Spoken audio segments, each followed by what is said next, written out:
হঠাৎ আপনার ই-কমার্স ড্যাশবোর্ডে ঢুকে দেখলেন একটা অর্ডার নাই, কারণ আপনার ওয়েবসাইট ডাউন ছিল 4 ঘন্টা, অথচ আপনি এতক্ষণে কিছুই জানেন না। আপনার কাস্টমার তো আর বসে নেই, অর্ডার করে দিয়েছে অন্য কোথাও, কারণ অর্ডার তো দূরের কথা, তারা আপনার সাইটই খুঁজে পায়নি। মাঝখানে আপনি লসের সম্মুখীন হলেন, হারালেন সেলস অ্যান্ড কাস্টমার্স। এই প্রবলেমের সলিউশন দিবে আপটাইম রোবট নামে একটা অ্যাপ। আপনার ওয়েবসাইট ডাউন হলে রিয়েল টাইমে আপনার ফোনে পুশ নোটিফিকেশন এবং ইমেল করবে। আমি পার্সোনালি ইউজ করছি, যেটা অনেক হেল্পফুল মনে হয়েছে আমার কাছে, যার কারণে আপনাদের সাথে শেয়ার করা। এবং এইটাতে আপনি রিপোর্টও দেখতে পাবেন কতক্ষণ ডাউন ছিল আপনার ওয়েবসাইটটা।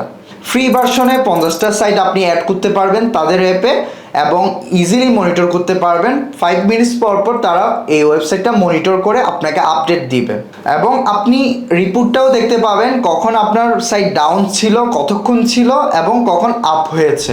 এটা আপনি সার্চ করলে প্লে স্টোরে পেয়ে যাবেন। আপনাদের সুবিধার্থে আমি কমেন্টে লিঙ্ক দিয়ে রাখবো। নেক্সট এরকম আরও হেল্পফুল ভিডিও পেতে লাইক অ্যান্ড ফলো দিয়ে সাথে থাকুন।